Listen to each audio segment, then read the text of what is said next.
retour dans l'Evennet Live, toujours avec Dominique, José, Emmanuel et Damien. Merci Irka Boshenko, nous avons passé un délicieux moment en votre compagnie. Alors Damien, qu'est-ce que cela te fait de parler à des actrices qui ont joué dans la saga? T'en es à ta deuxième actrice, tu te rends Ouais, compte? 2 en 15 jours, c'est plus que dans toute ma vie. Donc, non, non, c'était super. Franchement, c'est super intéressant. En plus, elles sont toutes simples, agréables. Vraiment, c'est non, vraiment une belle expérience. Merci. Emmanuel, je te pose la même question. Oui, et puis on apprend plein de choses finalement, plein d'anecdotes, Blonde Beauty, enfin voilà, c'est extraordinaire, c'est génial. Oui, c'est vraiment des moments. On est là dans l'émission à faire nos trucs, etc. Mais pour nous, c'est aussi un moment extrêmement enrichissant parce que je vous Oui, l'avoue, on est des privilégiés. on est tout à fait des privilégiés et on espère vous en faire profiter. Dominique, toi, tu avais déjà parlé avec des acteurs qui avaient joué dans Bah, la saga, non? pas vraiment. Depuis, je veux dire, la première fois, ça devait être avec Béatrice Libert à la cuisine. Hein. Est-ce que j'avais parlé à des acteurs avant de la saga? À moins que, enfin, peut-être que je perds la mémoire, mais là, comme ça, non. Je pense que depuis cette année, moi aussi, c'est un début pour moi. Hein. Et, Alors, Personne n'a encore parlé à George Lazenby. ah oui, ben, Manu, t'as une photo avec Georges Lazenby, si je ne m'abuse pas. Donc, oui, oui. Alors, José, toi, tu avais rencontré déjà des acteurs? Non, non, jamais, jamais. Moi, tu sais, par définition, les acteurs, et il n'y a pas de méchanceté vis-à-vis de qui que ce soit, les acteurs en tant que tels ne m'intéressent pas. Moi, ce qui m'intéresse, c'est vraiment James Bond, son univers, le côté graphique, le côté purement visuel. À la limite, j'aurais été enchanté, par exemple, de rencontrer Roger Moore. Bon, malheureusement, le hasard a fait que, ben, désormais, c'est impossible. Tu ne l'as jamais vu en vrai, Non, Roger Moore? pas du tout. Alors, j'ai eu la chance en 2008 avec Patrice, qu'on salue, qu'on va retrouver dans sa chronique, et quelques, Luc Leclèche, Olivier Elbaz, Eric Saucine, Jessie, je crois pas qu'il était là à l'époque, mais il y avait Mathias, il me semble qu'il y avait Michel Hick aussi, les créateurs de Planète 007, le forum. On il y avait avait Mister KGB. Il y avait Mister KGB, tout à fait, qui était très sympa et très drôle, et j'avais passé un excellent moment en vrai avec lui. Et on avait pu participer à la spéciale Roger Moore de Vivement Dimanche, et j'ai pu voir Roger Moore en vrai. J'ai vu Roger Moore en vrai, j'ai vu Daniel Craig, j'ai pu parler à Caterina Murino et même faire la bise à Caterina Murino. J'ai une photo, Marianne Dabo, Blanche Ravalec et Richard Samuel qui, quand j'étais étudiant, avait accepté une interview pour mes études. Et j'avais laissé un petit peu tomber le fanatisme de James Bond. Et je dois dire que je suis très heureux de pouvoir partager ça avec vous et avec les internautes, ce genre de moment. C'est vraiment des moments exceptionnels pour nous tous. Alors, sans plus attendre, c'est au tour de Dominique. Dominique, de nous présenter un nouveau profil psychologique d'un méchant. Maintenant, vous avez l'habitude. Ce soir, tu t'intéresses à qui, Dominique? Alors, une fois de plus, je fais un doublé. Je m'intéresse à deux méchants, Harris Christatos et Kemel Khan ce soir. D'accord. Eh bien, moi, j'ai envie de vous dire, allez, c'est parti. José, jingle.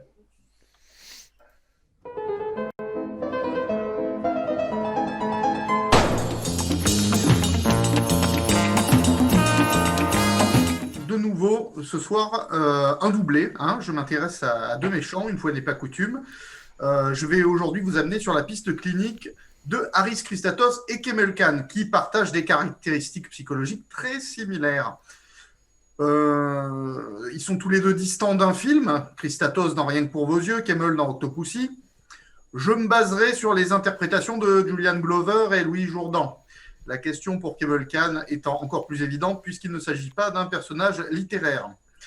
Alors commençons, comme de coutume, par l'état des lieux, ce que l'on observe chez ces deux méchants et ce qui les rapproche. Et là, je vous fais un peu bosser. Messieurs, je vous écoute. Qu'est-ce que vous pouvez me dire que vous observez? Moi, j'aime pas bosser avec le confinement, j'ai plus l'habitude. Là, tu peux faire du télétravail pour le coup. Exactement, c'est ce qu'on fait d'une téléémission. Qu'est-ce qui peut rapprocher? Bah tiens, je vais me défausser, je vais laisser la parole à Emmanuel. Ce qui peut rapprocher Kamel Khan et Harris Christatos. Mmh. Là, tu me prends au dépourvu, Moi, j'ai là. une petite idée. C'est un peu José. des... Moi, Attends. je dirais la fourberie et l'hypocrisie. Oui, on peut rentrer dans ce cadre-là. En tout cas, oui, ce sont des termes, je vais peut-être pas reprendre ces termes exacts, mais effectivement, hypocrisie, fourberie, ça me va. Qui sont Damien. pas des, qui sont Moi, pas je- des diagnostics en l'occurrence. Absolument, Qui oui. sont- Mais c'est quand même des traits de comportement et de caractère qui sont quand même significatifs. Tout à fait. Damien, une réflexion. Bah, moi, je sais pas parce que Kamal Khan, ça fait partie de mon méchant préféré. Et Christatos, beaucoup moins, puisque je n'aime pas Rien que pour vos yeux. Et Comme je Dominique. pense- Comment? Comme Dominique, Et, il n'aime pas non plus. Il donc. aime que je déteste les films qu'il aime, José. C'est son fantasme. Ils ont un côté peut-être un peu précieux, non? Ils ont un côté séducteur, si tu veux. Oui, précieux, mondain. Donc, oui, Oui, effectivement, oui, voilà. Ils sont élégants, ils sont gentlemen. Oui. tout à fait. Alors, oui, alors, je vais arrêter de vous faire bosser, messieurs. Je sens que là, vous On avez est mauvais. la nouvelle du Oui, confinement. tu plein vois, la fouet fumée, et- tu vois la fumée qui sort des oreilles. Exactement, tout à fait. Donc, tout d'abord, chez ces deux méchants, une capacité importante de manipulation. Les deux personnages en ont fait leur fonctionnement permanent. Christatos manipule les services secrets britanniques au point d'avoir été décoré du mérite royal. Il manipule Bond en essayant de détourner ses soupçons sur Colombo afin de le pousser à assassiner son rival. Il manipule sa protégée Bibi, se comportant comme un oncle protecteur pour en réalité ambitionner d'en faire sa très jeune maîtresse. Kemmel, lui, manipule Octopussy, avec laquelle il se comporte comme un partenaire et un ami fidèle, pour mieux la trahir ensuite et l'abandonner à la merci de la bombe devant exploser en Allemagne. Il manipule le général Peterson et l'armée américaine lors de leur représentation du cirque d'Octopussy, se comportant comme un hôte affable avant de s'esquiver pour échapper à la bombe. Tous deux font preuve d'une impressionnante duplicité et d'une virtuosité dans le mensonge. Ça rejoint l'hypocrisie, ce que vous disiez tout à l'heure, montrant deux facettes de la personnalité. L'homme d'affaires grec et agent de renseignement Christatos est si doué en la matière qu'il n'éveille jamais les soupçons de Bond, dont le sixième sens est pourtant bien affûté. Il faudra toute la force de conviction et l'épreuve de Colombo pour qu'il puisse admettre s'être trompé. Il est pourtant un agent double à la solde de l'Est depuis bien longtemps. Il parvient à dresser son propre portrait criminel à Bond en le mettant sur le compte de Colombo, avec une persuasion toute naturelle. Christatos est un homme du monde charmant et charmeur, tout comme le prince afghan en exil Kemmel Khan, au charme toutefois plus vénéneux et moins trompeur. Kemmel est lui aussi menteur et tricheur, comme le montre la scène où il plume le major avec des dés pipés au backgammon. Il poursuit d'ailleurs dans le mensonge en affirmant à Octopussy que c'est Bond qui triche au dé. Il monte un véritable bateau à Octopussy en utilisant son réseau de contrebande pour assouvir en cachette les ambitions militaires de son autre complice, le général Orlov, dont le but est de faire exploser une bombe sur une base américaine en Allemagne afin de chasser l'armée américaine en la faisant passer pour responsable de l'explosion et ainsi permettre aux Russes de gagner du terrain. Il livre ainsi sans scrupule Octopussy, qui ignore cette partie du plan, à une mort certaine. Kemmel, comme Christatos, a une façade particulièrement mondaine. La scène de fin où il tente de convaincre Octopussy qu'il n'a jamais voulu la trahir et qu'il a lui-même été trahi par Orlov est une véritable pépite pour illustrer cette maestria dans le mensonge. Il prend une voix douce et paternelle pour la convaincre, pour mieux la désarmer et la prendre en otage dès qu'elle détourne le regard. Et je vais vous le faire. Octopussy. Octopussy. Un grand moment d'art dramatique, comme dirait Jean-Marc Palan. Et j'allais y venir. Dans les bonus du film, Roger Moore revient sur l'incroyable manière de Louis Jourdan de prononcer Octopussy. Je vous apportais tout cela, des milliards, des milliards. L'appât du gain, c'est ce qui caractérise également les deux personnages. Ce sont des traîtres motivés par l'argent. Les motifs de leurs actions sont purement crapuleuses, même s'ils doivent avoir des conséquences terribles et provoquer la perte d'un grand nombre de vies humaines. Christatos ne pense qu'à sa rémunération par le KGB pour leur avoir livré le système attaque. Kemmel privilégie son partenariat avec Orlov qui lui semble plus lucratif que celui avec Octopussy. Et oui, Dominique, c'est ça la détente, camarade. Vous ne l'avez pas, je ne l'ai pas aussi. Les deux individus ne semblent pas présenter de composantes mégalomanes, ni intéressés par une domination personnelle du monde. Ils présentent toutefois une forte composante narcissique, ce qui est à différencier de la mégalomanie. Les deux bonhommes s'aiment bien personnellement et l'image qu'ils renvoient d'eux-mêmes semble très importante pour eux. Rappelez-vous de la phrase de Christatos, « Je ne reviens jamais sur un contrat, ce serait mauvais pour ma réputation ». Ils sont égocentrés et autrui ne semble exister que pour leur servir. Les vies humaines leur importent peu. Ils n'ont aucun attachement particulier ou alors c'est un leurre, comme Kemmel avec Octopussy.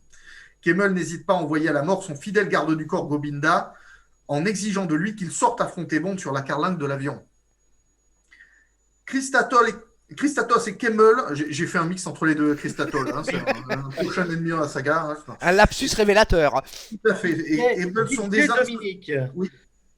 Sont des Comment DJ Dominique, on Tout à t'appellera fait. maintenant. Ce sont des individus vicieux pouvant faire preuve d'une certaine cruauté et d'un plaisir à occasionner la souffrance de l'autre, bien qu'ils ne mettent que rarement la main à la pâte eux-mêmes. La jouissance de Christatos est assez évidente lorsqu'il tente de mettre à mort Bond et Melina en les livrant aux requins attachés ensemble et tirés par le navire. C'est également le cas pour Kemmel lorsqu'il se sert de Bond comme gibier lors d'une partie de chasse. Ce vice et cette cruauté transparaissent même dans les mensonges ou les paroles ironiques des deux hommes. Je reviens sur la manière dont Christatos dépeint son propre portrait à Bond en le prêtant à Colombo. À vous dégoûter de l'oiseau. Le mensonge est si gros, si éloquent et si enrobé qu'on devine le plaisir qu'il a à le formuler. Pour Kemmel, c'est un festival. Ces bons mots mondains pour décrire à Bond la torture qui l'attend sont déblatérés avec une jouissance rare. Nous préférons le curare avec un puissant additif hallucinogène. Effet garanti. Bond lui répond, mais traumatisme cérébral irréversible. Kemmel, effet secondaire regrettable. Son dernier mot au militaire américain qui lui dit que le général va complètement s'éclater est particulièrement savoureux de double sens en lui-même. Et en lui-même, il doit le savourer. Je suis sûr qu'il n'aura pas à se plaindre. Alors, Christatos et Kemmel, manipulateurs, menteurs, avides d'argent plus que de pouvoir, narcissiques, cruels à l'occasion, qu'en déduire? Je ne vois pas de dimension pathologique chez les deux individus. Ils sont clairement responsables de leurs actes, tels de classiques salauds cinématographiques. Ce ne sont pas de grands malades tels Zorin ou le Docteur No, ni paranoïaques, ni schizophrènes, ni éboïdophrènes. On peut facilement voir quelques composantes psychopathiques chez eux, de par leur absence d'empathie et leur tendance à la cruauté. Toutefois, il manque quelques éléments du puzzle pour que la psychopathie définisse entièrement ces personnages. Ils ne sont pas dans un sadisme direct et compulsif comme un Grant et sont plus des commanditaires d'exécution et de sévices que des exécutants. Le vrai psychopathe se salit plus volontiers les mains. Eh bien, je vous ai parlé de grandes structures de personnalité que sont la névrose et la psychose. Je vous avais dit qu'entre les deux, il y avait les borderlines. Et j'avais volontairement omis une troisième structure de personnalité qui est la perversion. Je ne vous ai parlé dans les premières chroniques que de grandes structures, donc définies par Freud, névrose et psychose, car c'est une première base pour comprendre les théories psychanalytiques. Mais dans les années 60, un autre grand psychanalyste, Jacques Lacan, a peaufiné les théories freudiennes pour en dégager une troisième grande structure, la perversion. Pour vulgariser le truc, le névrosé, c'est l'angoissé, le psychotique, c'est le fou, le pervers, c'est le méchant. Une perversion désigne, dans un sens général, une inclination à des conduites considérées comme déviantes par rapport aux règles et croyances morales d'une société. La perversion peut se retrouver dans des conduites sexuelles déviantes ou simplement dans des conduites défiant la morale et l'ordre de la société. On dit que le névrosé est dans l'angoisse de la castration. Le psychotique, lui, est dans l'angoisse de morcellement. Contrairement à l'angoisse de castration qui survient plus tardivement au cours de la période dite oedipienne et qui concerne l'angoisse d'avoir ou de perdre, l'angoisse de morcellement concerne l'identité et le maintien d'un moi différencié du non-moi. Excusez-moi pour ce langage un peu pompeux, j'y reviendrai, et unifié, qui se traduit par la peur de la destruction de son propre corps ou de son propre psychisme. Le pervers, donc celui qui nous intéresse aujourd'hui, lui va chercher l'angoisse chez l'autre. Pour la part psychanalytique, le pervers se caractérise par le désaveu de la castration. C'est quelqu'un qui parvient à faire coexister le manque de l'objet et la négation de ce manque, avec la mise en place d'un objet fétiche qui lui permet d'accéder à la jouissance et faire fi de la loi. Oui, c'est ce qui qualifie le mieux des personnages comme Christatos et Kemmel. La perversion n'est pas une pathologie, mais une structure, donc, à bien différencier de la psychopathie qui est plus un état dans la structure. On peut être psychopathe et pervers. À noter que Kemmel est un pervers qui œuvre pour un. Allez, vous allez le trouver tout seul, le diagnostic de Orlov. C'est facile, le général Gogol le prononce à haute voix lors de sa passe d'armes avec Orlov en réunion. À votre avis, Orlov, il est quoi? Un dément. Ah, pourtant, il lui dit Orlov, c'est de la pure démence. Oui, mais dément, ça touche à Oui. la gérontologie, j'ai envie de te dire. Oui, c'est vrai. J'ai du mal à analyser et avoir un avis parce que je reviens de Sibérie et mon retour a été très pompant. Oui, tout à fait. Orlov est-il utile, et en fait, c'est le mot que je veux souligner, pour satisfaire votre soif de paranoïa personnelle? Ah oui, votre. Orlov Ouais, est un paranoïaque intégral. Donc, Kemmel est un pervers qui œuvre pour un paranoïaque. En gros, Kemmel et Christatos, je n'ai pas de soin, moi, en tant que soignant, à leur apporter, car ce sont d'authentiques salopards et heureux de l'être. J'espère que cette chronique vous aura plu. Si vous avez des questions, messieurs, c'est tout pour aujourd'hui. Jean-Baptiste disait que les méchants étaient asociales. Alors, asocial, c'est un terme qui peut correspondre à beaucoup de méchants de la saga, tant les psychopathes que les psychotiques et les paranoïaques. C'est un terme un peu générique. Par contre, ils sont sociopathes. Mais je ne dirais pas que Christatos et Kemmel sont asociaux parce qu'ils savent comment évoluer en société et qu'ils s'y prennent extrêmement bien. Je voulais juste revenir sur un petit truc, c'est la perversion. J'ai prononcé le mot narcissique et du coup peut-être que certains auront fait l'association pervers narcissique, qui est un terme extrêmement à la mode, mais qui selon beaucoup de théoriciens n'a aucune réalité. C'est très à la mode. On connaît tous une fille qui va vous dire oh, je viens de me faire larguer par un pervers narcissique. Et je crois qu'on peut tous se faire qualifier d'une certaine manière de pervers narcissique. Il y a des pervers. Il y a des narcissiques, mais pour l'instant, c'est un truc qui a été plus conceptualisé par les journaux féminins.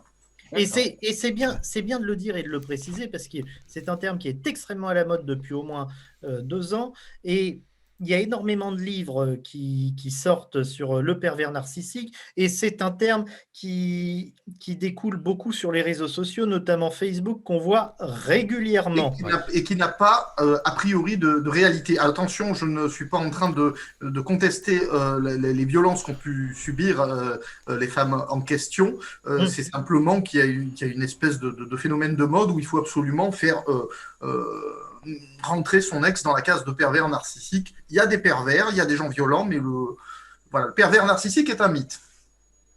Je suis assez d'accord, même n'étant pas un pro de la psychologie, je suis assez d'accord. C'est un terme à la mode des réseaux sociaux, on retiendra ça.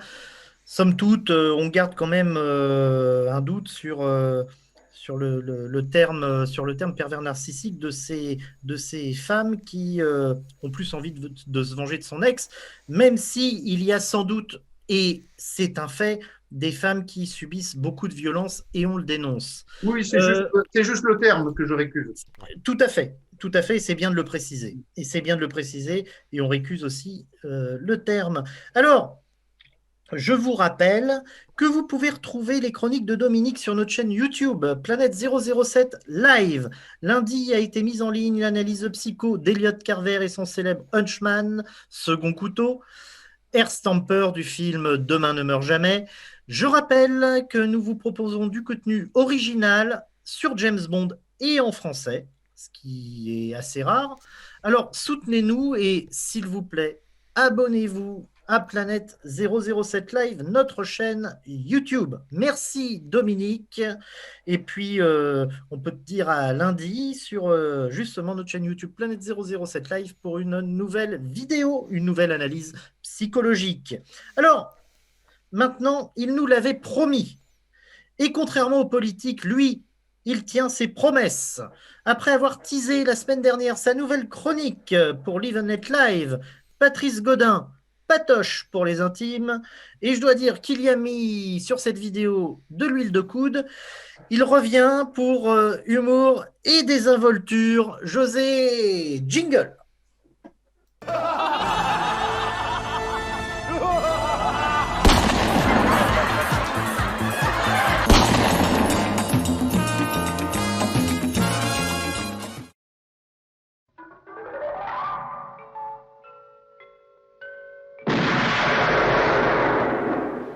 Bonjour et bienvenue dans cette toute nouvelle rubrique d'humour et désinvolture.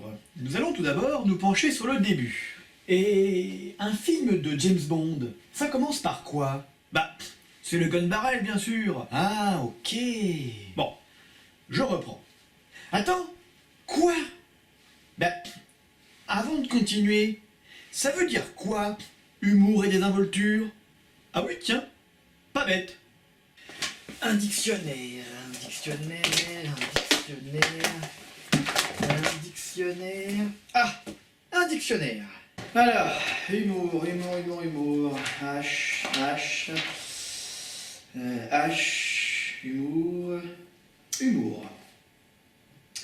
Manière de plaisanter en ayant l'air sérieux. Ils allaient à un enterrement, sans doute. Eh oui, hein, c'est tout à fait ça. Bon, désinvolture maintenant. D. Ah, désinvolture. Avoir une attitude désinvolte. Bah oui, mais ça veut dire quoi, une attitude désinvolte? Ben j'en sais rien, moi. C'est pourtant simple. La désinvolture est une attitude décontractée. Ils allaient à un enterrement, sans doute. Les mecs, c'est le même extrait que tout à l'heure. Hein. C'est exact. Mais il a une attitude totalement décontractée. Effectivement, notre héros vient de causer la mort des personnes qui étaient dans cette voiture, mais il trouve quand même l'aisance de placer une blague. Mais dans cette scène-là, alors, il est désinvolte aussi? Peu importe que vous le sachiez, vous ne profiterez pas de ce renseignement. Je travaille pour. C'est un Smith et Wesson. Et vous n'aviez que 6 coups.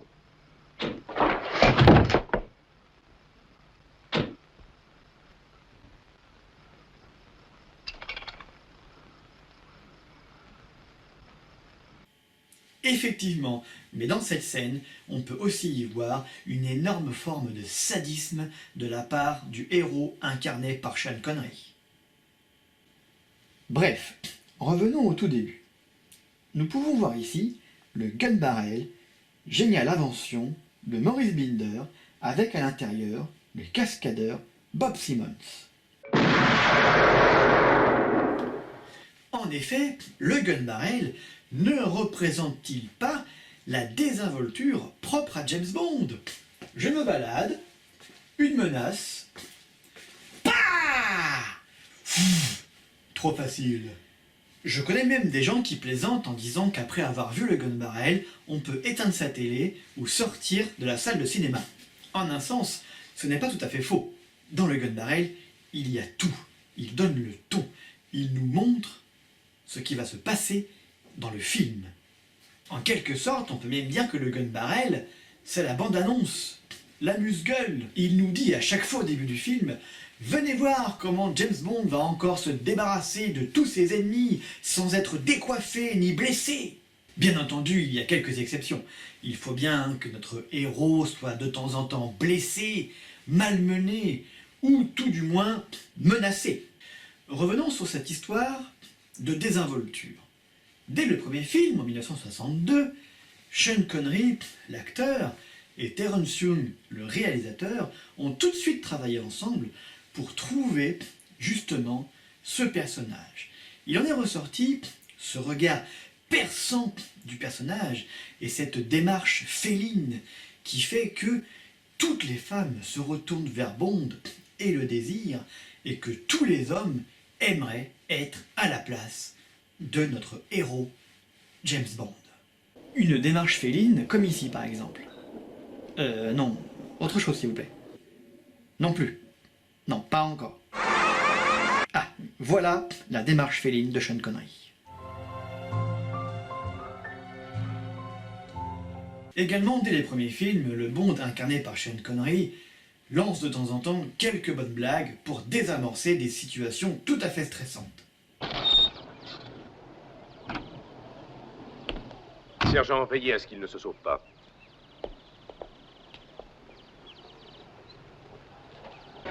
Libérer son bras, c'est la seconde fois que je tombe sur un bec. Pussy! Que s'est-il passé, Goldfinger? Avec les anges, il joue de la harpe d'or. Également, dès les premiers films, Bond arrive tranquillement à parler avec ses ennemis d'égal à égal, alors qu'il est pourtant prisonnier. $1 million, monsieur Bond. Vous vous demandiez ce que ça avait coûté. Je me le demandais, en effet. Ce qui prouve que même les méchants des films sont fascinés par Bond, et que même lorsqu'ils le capturent, ils ont du mal à se résoudre à le tuer. N'oublions pas, dans notre analyse, la fameuse scène de flirt avec Moneypenny. Oh, James, mais où étiez-vous passé? Je vous ai cherché dans tout Londres. 007 est ici. Il va vous voir dans 1 minute. Oh, môme d'un sourd. Alors, la vie est belle. Oh, elle pourrait l'être si vous me laissiez un espoir. Vous ne m'avez jamais offert à dîner en tenue de soirée, James. D'ailleurs, je ne suis jamais sorti avec vous. Je le voudrais, tu sais. Mais le patron me ferait poursuivre pour usage illégal des biens gouvernementaux. Dans les tout premiers films de Bond, Bond n'ose pas du tout faire d'humour devant son patron. Avec Moneypenny, c'est autre chose, il se détend et fait des blagues. Mais on remarquera que face à son patron, dans les premiers films du moins, c'est à ce moment-là qu'il est le moins à l'aise. Ça changera un petit peu sur certains films, notamment les films de Roger Moore. Lors de la première rencontre historique cinématographique entre Miss Moneypenny et Bond, ce dernier n'hésitera pas à lui faire une petite mauvaise blague en lui offrant une boîte entièrement vide. Bon. Je te l'offre. Ciao. Ciao.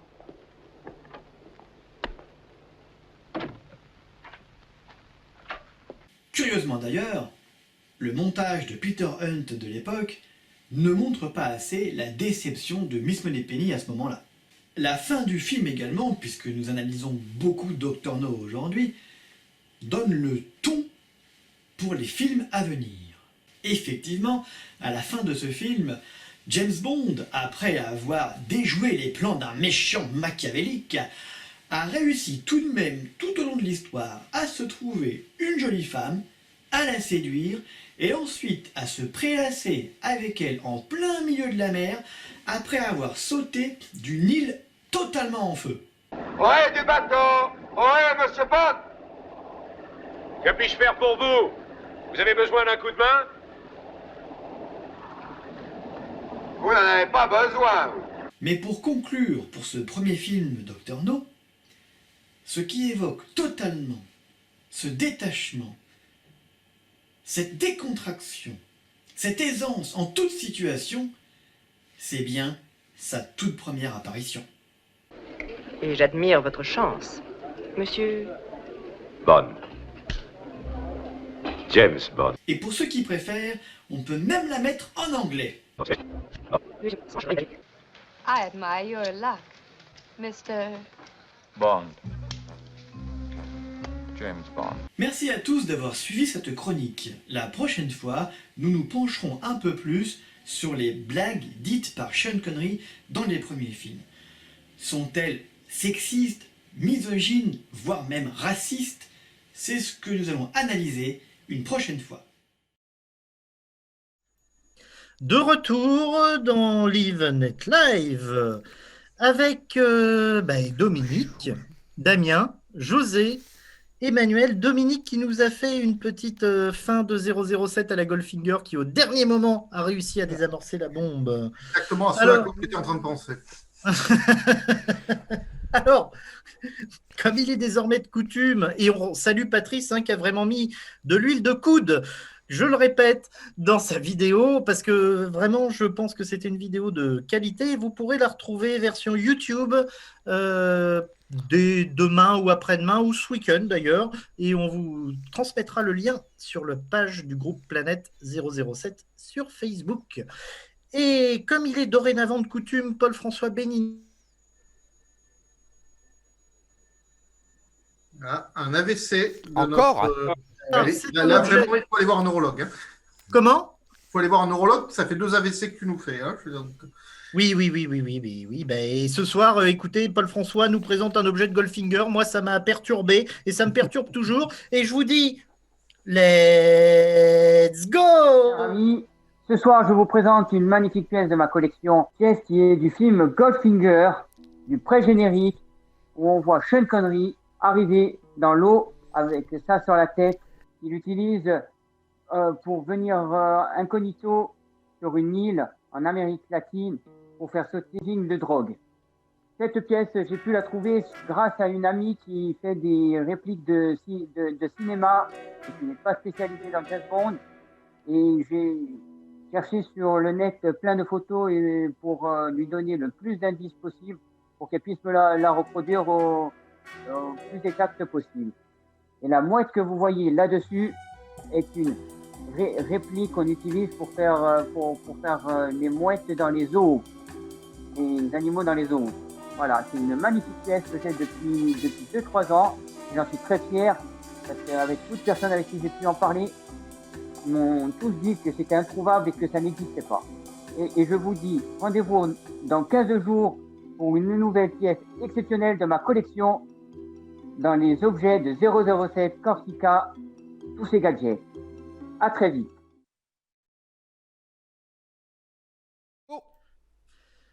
Merci Paul-François, un objet exceptionnel de ta collection. Damien, qu'est-ce que t'en penses?